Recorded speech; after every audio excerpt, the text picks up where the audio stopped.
Varsity যাচ্ছিলাম বাসে করে। আমি বসেছি জানালার পাশের সিটে। আর আমার পাশে কে বসেছে তা এখনো খেয়াল করা হয়নি। ভার্সিটি যেতে প্রায় আধা ঘন্টার মতো লাগবে। কানে হেডফোন গুজিয়ে গান শুনছি। এমন সময় পাশে তাকিয়ে দেখি আমার পাশে এক মেয়ে বসা। ওরে শালা, এইটা মেয়ে না একটা পরী বলা চলে। এত সুন্দর কোনো পরিতুক্কু মেয়ে হয় আমার জানা ছিল না। আমি বারবার আর চোখে তার দিকে তাকাচ্ছিলাম। হঠাৎ মেয়েটি বলে উঠল, আপনি এভাবে আর চোখে তাকাচ্ছেন কেন? মেয়ে দেখেননি জীবনে? দেখে তো ভদ্র ঘরের ছেলে মনে হয়, কিন্তু হাবভাব দেখে তো মনে হচ্ছে বখাটে। না, এত অপমান সহ্য হয় না আর। আমি মেয়েটিকে বললাম, আসলে আপনি দেখতে সুন্দর, তাই বারবার আপনাকে দেখে যাচ্ছি। ছি ছি, লজ্জা করে না পর নারীকে দেখতে? আল্লাহ আপনাকে এত সুন্দর বানিয়েছেন, সৌন্দর্য না দেখলে তো পাপ হবে। অসভ্য কোথাকার। হুমুম, আপনার মুখে ডাকটা অনেক মিষ্টি লাগছে। মেয়েটি আর সহ্য করতে না পেরে বাস কন্ডাক্টরকে ডেকে বলল, এই বাস থামান। কন্ডাক্টর এসে বলল, কিছু কি হয়েছে ম্যাম? আমি নেমে যাব। কেন ম্যাম? বাসে বখাটে অসভ্য ছেলের অভাব নাই তাই। কে কি করেছে আমাকে বলেন? এই রে সেরেছে। এখন যদি আমার নাম বলে তাহলে তো বাসের সবাই আমার খেপে যাবে। কিন্তু মেয়েটি আমাকে ভুল প্রমাণিত করে বলল, আমাকে নামিয়ে দাও, আমি রিক্সা করে চলে যাব। সে নেমে গেল। মনটা খারাপ হয়ে গেল। লাইফের প্রথমবারের মতো কোনো মেয়ের উপর ক্রাশ খাইলাম। শুধু ক্রাশ না, প্রেমে পড়লাম। তাও তার নাম ঠিকানা জানা হলো না। হলো কি ঝগড়া?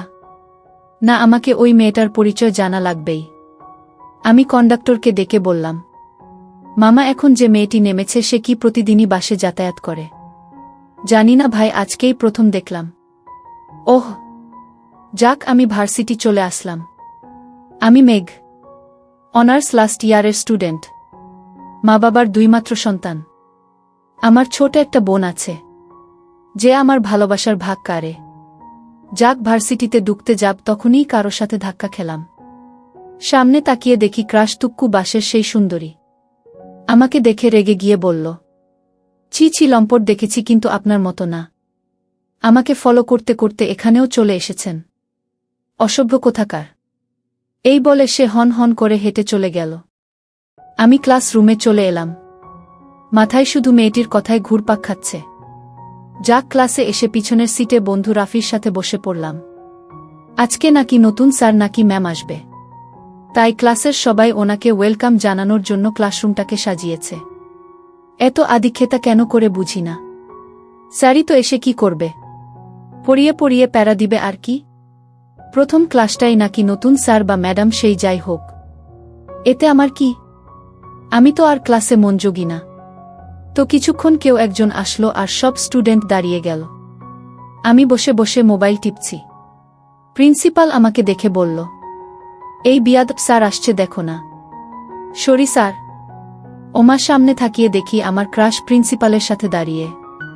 ওকে দেখে আমার হার্টবিট বেড়ে গেল প্রচুর পরিমাণে। আমি হা করে তাকিয়ে আছি দেখে রাফি বলল, কিরে কি দেখিস হা করে? মামা, ওই মেয়েটাই আমার ক্রাশ। কি? অবশেষে যে একটা ক্রাশ খেলি, তাও আবার ম্যাডামের উপর। আল্লাহ, তুমি আমারে উঠাই নাও। আরে চুপ কর, আগে ম্যাডাম তুক্কু ক্রাশের কথা শুনি। তো নতুন ম্যাম মানে ক্রাশ নিজের পরিচয় দিচ্ছে। হাই স্টুডেন্ট, আমি মায়া, তোমাদের নতুন ম্যাম।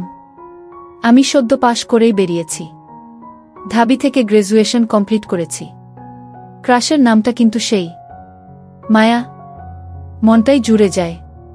আর গলার আওয়াজটা সেই রকম মিষ্টি। আমি ম্যামের দিকে হা করে তাকিয়ে আছি। ম্যাম এইটা দেখতে পেরে আমাকে বলল, এই ছেলে, এদিকে আসো। ওনাকে ডাকতে দেখে আমি ভয়ে চুপসে গেলাম। আমি কাঁপতে কাঁপতে তার কাছে গেলাম। আমাকে দেখে বলল, কি হয়েছে, এত ভয় পাচ্ছ কেন? না ম্যাম, এমনে। ম্যাম প্লিজ, সকালের জন্য আমাকে ক্ষমা করে দিবেন। দিব। দাঁড়াও এখানে। ম্যাম আবার বলতে লাগল, সো স্টুডেন্ট, আমরা আজকে কোনো ক্লাস করব না। আজকে পরিচিত হব, তবে নরমালি না, একটা গেমের মাধ্যমে। সবাই খুশিতে বলতে লাগল, ওকে ম্যাম। তো গেমটা হচ্ছে, সবাই নিজেদের পরিচয়টা একটা পেজে লিখবে। আমাকে দেখে বলল, এই ছেলে নাম কি? মেঘ। মেঘ সবার থেকে কাগজটা নিয়ে আসবে। তবে কেউ সহজেই কাগজটা দিবে না। কাগজের বদলে যে কাগজ নিতে যাবে তাকে একটা করে থাপ্পড় খেতে হবে। হ্যাঁ, তোমরা চাইলে কাগজ থাপ্পড় ছাড়াও দিয়ে দিতে পারো। এইটা তোমাদের উপর নির্ভরশীল। তো সবাই লিখতে শুরু কর। কাগজ নিবে মেঘ। আমি ম্যামের দিকে তাকালাম। ম্যামের ঠোঁটে হাসি দেখতে পেলাম।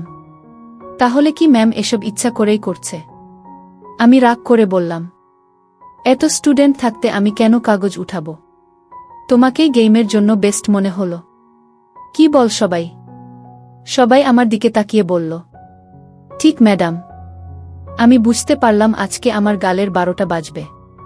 সবাইরে জ্বালানোর প্রতিশোধ আজ নিবে। সবার লেখা শেষ।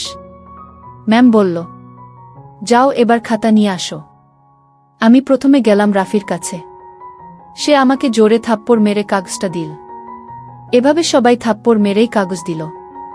এত করে বললাম ট্রিট দিব, এই দিব সেই দিব। কিন্তু না, সবাই থাপ্পড়ের বদলেই দিবে বলল। শালা এক একটারে আমি দেখে নিব। যাক, কাগজগুলো তুলে ম্যামকে জমা দিতে গেলাম। ম্যাম কাগজ জমা নেওয়ার সময় হেসে হেসে বলল, কেমন লাগলো মেঘ সাহেব?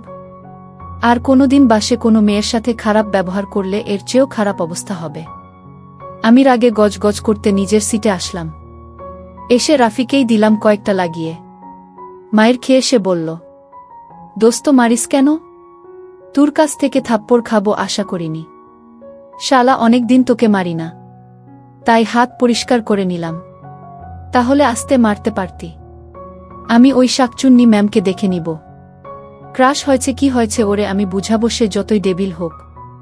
আমিও ফাজিলদের সর্দার। গল্প বজ্জাত ম্যাডাম। তাহলে আস্তে মারতে পারতি। আমি ওই শাকচুন্নি ম্যামকে দেখে নিব। ক্রাশ হয়েছে কি হয়েছে ওরে আমি বুঝাবো, সে যতই ডেবিল হোক। আমিও ফাজিলদের সর্দার। আমিও দেখে নিব। পরের দিন বাসে করে আসছিলাম। প্রায় 2টা স্টেশন ফেরিয়ে আসলাম। পাশে আমার বান্ধবী নীলা বসে আছে। কিন্তু ম্যাডাম এখনো বাসে উঠল না। আচ্ছা, ম্যাডাম কি প্রতিদিন একই সময় আসবে? পরের স্টেশনে বাস থামল। না, এবারও উঠেনি। মনে হয় ম্যাডামের বাড়ি এখানে না।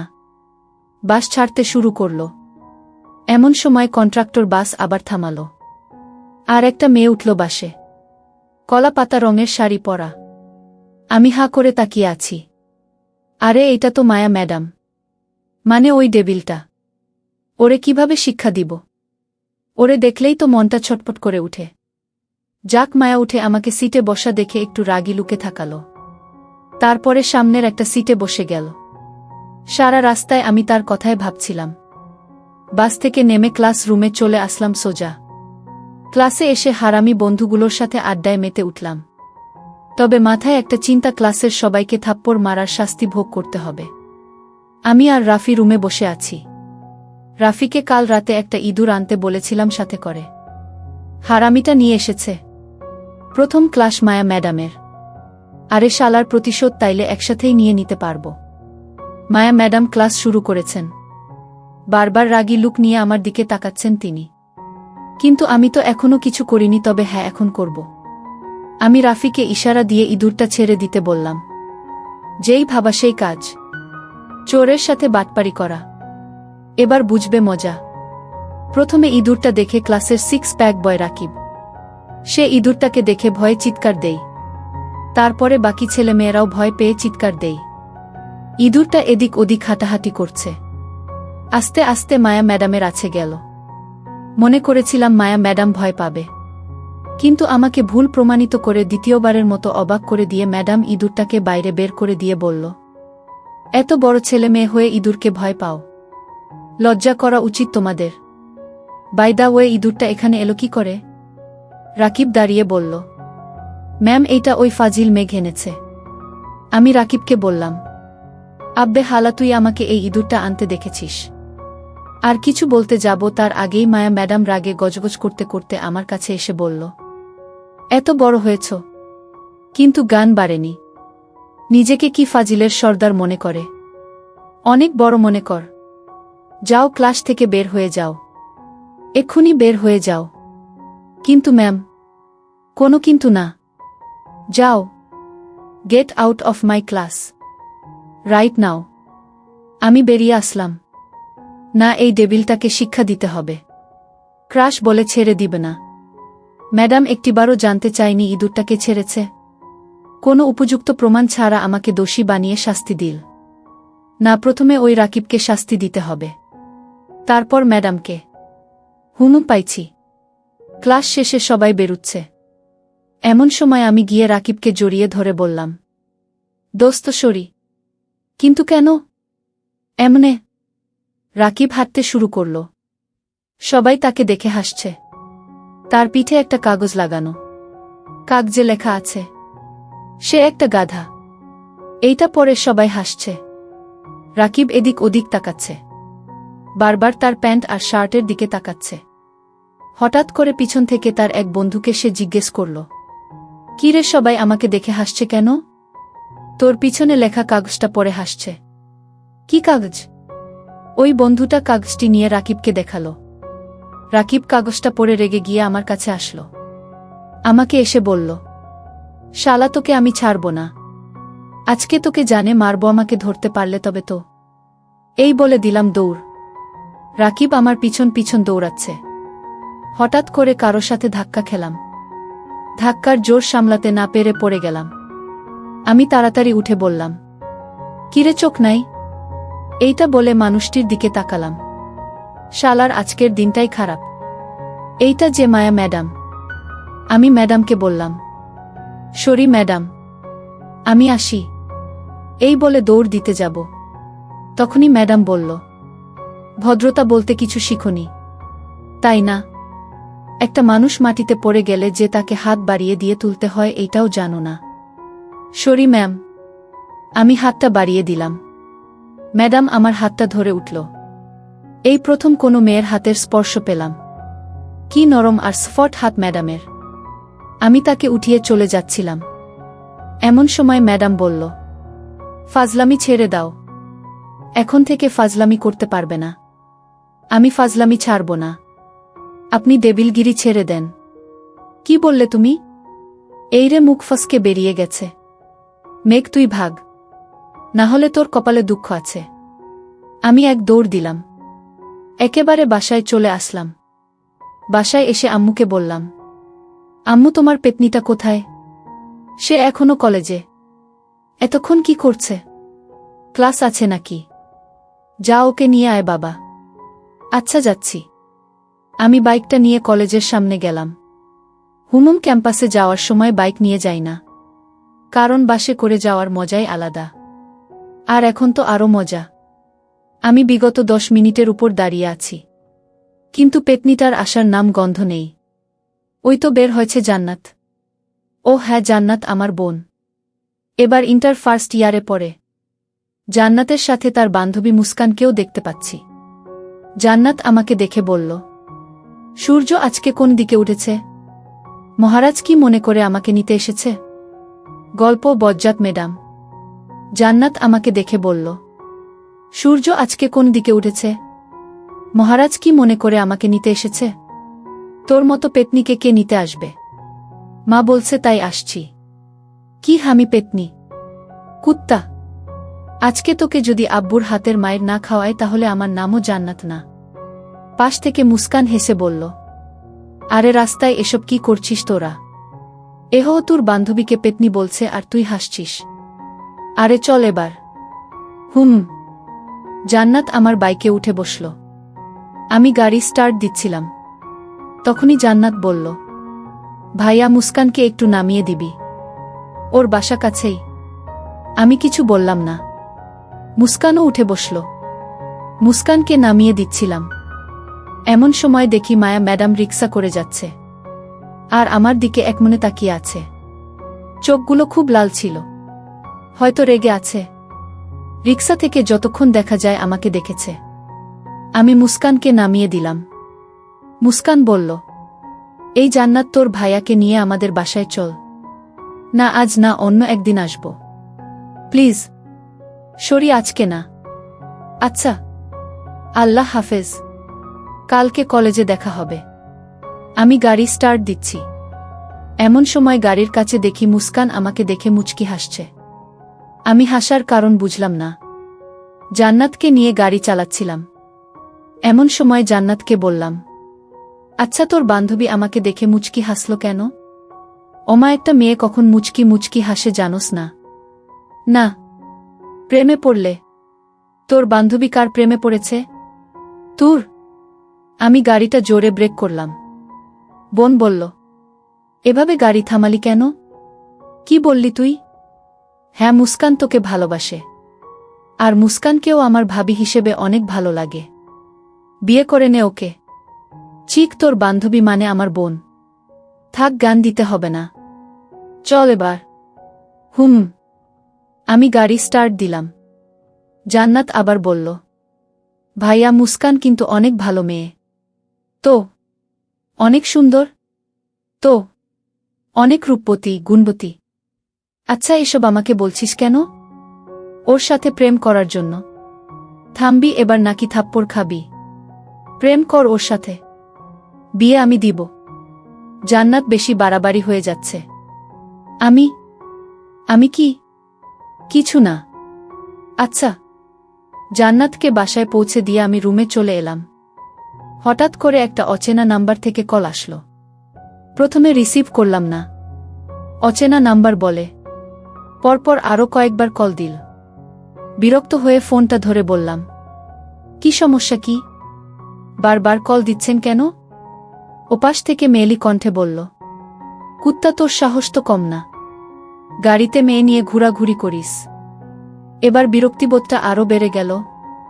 আমি মেয়েটিকে বললাম, আপনি কে? আর আমি মেয়ে নিয়ে ঘুরব কি ঘুরব না এটা আমার বিষয়? ওই কুত্তা, তোর হাত পা ভেঙে আমি পঙ্গু করে দিব। লুচ্ছামি করা বন্ধ কর। আপনি কে? শালা, আমি তোর হবু বউ। আপনি আপনার লিমিট ক্রস করছেন। চুপ কর কুত্তা। লিমিট তুই ক্রস করেছিস। আজকের পর যদি আর কোনোদিন কোনো মেয়েকে তোর বাইকের পিছনে বসা দেখি তাহলে তোর খবর আছে। আরে মনে হয় পাবনা থেকে ছাড়া পেয়েছেন, দেরি হচ্ছে না। কি যাতা বলছেন? কে আপনি? আর আমি 100 বার মেয়ে নিয়ে ঘুরব, এতে আপনার কি? শালা লুইচ্ছা, তোরে ভালোবাসি। ভালোবাসি বলে এতক্ষণ সহ্য করে আছি, না হলে হাত পা ভেঙে দিতাম। আরে যান, দেখি কি করতে পারেন। তুই কিন্তু আমার রাগ বাড়িয়ে দিচ্ছিস। আরে রাখেন। এই বলে ফোনটা কেটে দিলাম। আরে চিনি না, জানি না। কল দিয়ে হুমকি দেই, আবার বলে ভালোবাসি।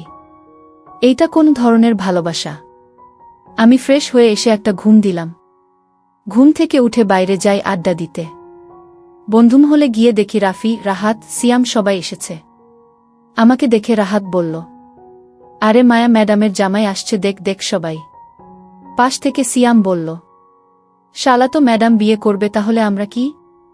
আমি তাদের বললাম, আব্বে হালারা, তোদের ভাবিকে নিয়ে ভদ্রতার সাথে কথা বল। তোদের ফিউচার ভাবি সে? রাফি বলল, কইছে তোরে? তোরে দেখলে ম্যাডামের গাছ বলে, আর তোরে করবে বিয়ে? আরে দোস্ত, এইটা হচ্ছে ভালোবাসার প্রথম ধাপ। এবার বল আমার হেল্প করতে পারবি কিনা? কি হেল্প? ম্যাডামের বিষয়ে সব ডিটেলস এনে দে। দোস্ত, মায়া ম্যাডাম খুব সিধে সাধা, মাত্র পড়ালেখা শেষ করছে। কয় থাকে তুই জানিস? মায়ার বাসায় তার মা বাবা আর একটা ছোট বোন আছে। ছোট বোনটা এখন কলেজে পড়ে। কোনো কলেজে জানা নেই। বাবা রিটায়ার্ড আর্মি অফিসার, মা গৃহিণী। আর মায়ের ফেসবুক আইডি হচ্ছে অস্পর্শী মায়া। ম্যাডামের সম্পর্কে আর কিছু জানি না। আব্বে হালা, এত ডিটেইলস কিভাবে জানলি? শালা, জীবনে প্রথমবার ক্রাশ খাইলি? আর বন্ধু হয়ে বন্ধুর ক্রাশের ডিটেইলস রাখব না, এটা কি হয়? দোস্ত, তোরা সেরা। থাক পাম না দিয়ে, এবার রেস্টুরেন্টে চল। আমার পকেট খালি। তোর পকেট খালি হলেও আরও খালি করব, চল এবার। আমি ফ্রেশ হতে আসলাম। মুস্কান মেয়েটাকে সুবিধার মনে হচ্ছে না। জান্নাতের সাথে কথা বলে ক্লিয়ার করতে হবে। আমি ফ্রেশ হয়ে ওয়াশরুম থেকে বের হয়ে দেখি মুস্কান আমার রুমে। ওকে দেখে ঘাবড়ে গেলাম। আমি ওকে জিজ্ঞেস করলাম, কি চাই? কিছু না, একটু রুমটা দেখছিলাম। দরকার নাই, যাও নিচে যাও। মুস্কান চলে গেল। আমি নিচে গিয়ে খাবার খেয়ে রুমে এসে ঘুম দিলাম। ঘুম থেকে উঠে দেখি জান্নাত আমার পাশে বসে আছে। আমি ওকে দেখে বললাম, কি হয়েছে? মুস্কানের চিঠিটার জবাব কি? কোনো চিঠি? ন্যাকামো করবি না। কোনো চিঠির কথা বলছিস? আরে মুস্কান যেটা বালিশের নিচে রেখেছিল। আমি বালিশের নিচে হাত দিয়ে দেখি একটা কাগজ। কাগজটা খুললাম। কাগজে লেখা আছে, প্রিয় মেঘ, প্রথম দেখায় তোমার প্রেমে পড়েছি। তোমাকে অনেক ভালোবাসি। প্লিজ আমার ভালোবাসা গ্রহণ করো। চিঠিটা পড়ে মাথা খারাপ হয়ে গেল। জান্নাত জিজ্ঞেস করল, কি লেখা আছে ভাইয়া? আর তোর উত্তর কি? ঠাস। তোকে মানা করছিলাম ওই মেয়েটাকে প্রশ্রয় না দেওয়ার জন্য, কিন্তু তুই। আর আমি ওকে ভালোবাসি না। আমি অন্য কাউকে ভালোবাসি। জান্নাত কিছু না বলে চলে গেল। এই প্রথম আমি আমার বোনটাকে মারলাম। ওকে কোনোদিন আঘাত দিইনি, কিন্তু আজকে আমি ওর ঘায়ে হাত তুললাম। ঠিক। আমি জান্নাতের রুমে গেলাম। সে লাইট অফ করে শুয়ে আছে। আমি শিউর সে কাঁদছে। আমি লাইট অন করে তার পাশে গিয়ে বসে বললাম, সরি বোন, আমি ভুলে থাপ্পড় মেরে দিছি। সরি, মাফ করে দে আমাকে। কাঁদিস না বোন, প্লিজ। তোর কান্না সহ্য করতে পারি না আমি। জান্নাত কাঁদতে কাঁদতে বলল, আমি অনেক খারাপ তাই না ভাইয়া? না বোন, তুই সবার থেকে বেস্ট। সরি। না ভাইয়া, আমি সরি। আমি একটু বেশিই করে ফেলেছি। না বোন, কিন্তু আমি অন্য কাউকে ভালোবাসি যে। কে সে ভাইয়া? কালকে দেখাবো। যাবি আমার সঙ্গে? অবশ্যই যাব। ভাবিকে দেখা লাগবে। এবার কান্না থামা। আমাকে মারলি কেন?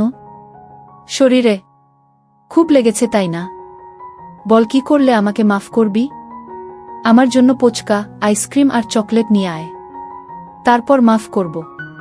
আচ্ছা, আনতেছি। তুই আমার বেস্ট ভাইয়া। থাক, পাম দেওয়া লাগবে না। আমার জন্য পোচকা, আইসক্রিম আর চকলেট নিয়ে আয়, তারপর মাফ করব। আচ্ছা, আনতেছি। তুই আমার বেস্ট ভাইয়া। থাক, পাম দেওয়া লাগবে না। আমি বোনের জন্য তার অর্ডার মতো সব নিয়ে আসলাম। সে খেয়েই চলছে। বুঝি না মেয়েরা এত চকলেট আর পোচকা পাগলি হয় কেন? উত্তর জানা থাকলে একটু আমাকে বলিয়েন। পরের দিন বোনকে নিয়ে বাসা থেকে বের হচ্ছি। এমন সময় মোবাইলে সেই অচেনা মেয়েটার কল আসলো। আমি কলটা ধরলাম না। সাথে সাথে মেসেজ আসলো, কুত্তা কল ধর। এইটা মেয়ে নাকি কি? কথায় কথায় শুধু রেগে যায়। চিনি না, জানি না, শুধু শুধু আমাকে ডিস্টার্ব করেই যাচ্ছে। আবার কল আসলো। আমি কলটা ধরে বিরক্তির স্বরে বললাম, আপনার কি সমস্যা? আমাকে বারবার কল দেন কেন? আপনার পরিচয় দেন, না হলে আমি কল কেটে দিচ্ছি। তুই কল কেটে দেখ, শুধু মাথা ফাটিয়ে দিব। আপনি কে বলুন প্লিজ? আমি তোমাকে ভালোবাসি মেঘ। সময় হলেই জানতে পারবে আমি কে। না, এখন বলুন। তোরে না বলছি না। আচ্ছা বাই। আমি ফোনটা কেটে দিলাম। আজকে যেহেতু বোনকে নিয়ে যাব, তাই বাইকটা নিলাম। বাইকের পিছনে বোন বসে আছে। আমি আর বোন ক্যাম্পাসের দিকে যাচ্ছি। গেইটের কাছেই আসতে দেখি মায়া ম্যাডাম দাঁড়িয়ে আছে। আমার দিকে একবার তাকিয়ে চোখ নামিয়ে নীল। আমার কেমন জানি মনে হল ম্যাডাম রেগে আছে, কান্নাও করেছে। ওনার চোখগুলোর মাঝে আমি স্পষ্ট দেখতে পেয়েছি। ওনাকে এভাবে দেখে আমার বুকে কেমন করে উঠল। কিন্তু ওনার এমন অবস্থা কেন? আমি বোনকে গাড়ি থেকে নামিয়ে গাড়ি পার্ক করে আসলাম। গাড়ি পার্ক করে বোনকে নিয়ে রেস্টুরেন্টে বসলাম। এমন সময় নীলা এসে বলল, মেঘ, কি খবর তোর? এই তো ভালো। আমি যদি ভুল না হয় তাহলে এটা তোর বোন জান্নাত। হুম। তাহলে এতদিনে তোর মহারানী বোনকে দেখার সুযোগ পেলাম। জানো জান্নাত, আমার সাথে থাকলে সারাদিন শুধু বলে, জানিস নীলা, আমার বোন এমন, আমার বোন এইটা করেছে। আমার বোন আমার অনেক কেয়ার করে। পাশ থেকে জান্নাত লাফ দিয়ে উঠে বলে, সত্যি বলছো আপু? আমারে বাসায় সারাদিন পচায়। কি? মেঘ, এইটা কিন্তু ভালো না। আমি কিছুই করি নাই। আমি নির্দোষ।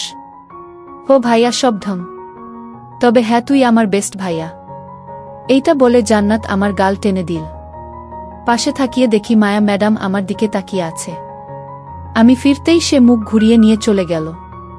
আমি জান্নাতকে নীলার সাথে থাকতে বলে ক্লাসে আসলাম। প্রথম ক্লাস করতে হবে অবশ্যই, কারণ হাজার হলেও ভালোবাসার মানুষটির ক্লাস। তো ক্লাসের সামনে এসে ম্যাডামকে বলি, ম্যাম আসতে পারে? আরে মেঘ সাহেব যে। আসেন আসেন। বুঝলাম না ম্যাডাম এত ভালো মুডে কেন? না, লক্ষণ ভালো ঠিকছে না। ম্যাডাম হুট করে বলল, স্টুডেন্ট, আজকে আমরা একটা টেস্ট নিব তোমাদের। আমি টেস্টের কথা শুনে ঢুক গিলতে লাগলাম। আমি শিওর ম্যাডাম কালকের ঘটনাটির প্রতিশোধ নিবে। ম্যাম টেস্ট নেওয়া শুরু করল। প্রথমে ম্যাডামের খপ্পরে পড়ল রাফি। সে কিভাবে জানি পাশ করে গেল। আরও কয়েকজন পরে আসলো আমার পালা। ম্যাম আমাকে এমন একটা প্রশ্ন করল যার উত্তর আমি কেন ম্যাডাম হয়তো স্বয়ং জানেন না। আমি পারবো না দেখে ম্যাডাম বলে উঠল, সারাদিন তো বাইকে করে মেয়ে নিয়ে ঘোরাঘুরি কর। আজকে একটা, কালকে আরেকটাকে নিয়ে, কিন্তু পড়ালেখায় একদম জিরো। এত বড় হয়েছ এখনো কি নিজের ক্যারিয়ারে ফোকাস করবে না? যত সব। ম্যাডামের এমন কথায় রাগ উঠে গেল। নিজেকে কন্ট্রোল করতে না পেরে রুম থেকে বের হয়ে গেলাম। রাফি কয়েকবার ডেকেও থামাতে পারেনি।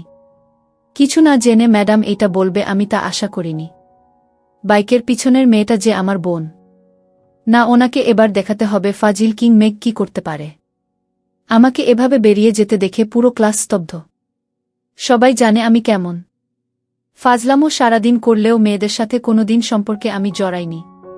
ক্লাস শেষে মায়া ম্যাডাম যখন বের হতে যাবে তখনই রাফি ম্যামকে ডেকে বলল, ম্যাম। হুমুম বল। নিজের বন্ধুর হয়ে সাফাই দিতে আসবে না?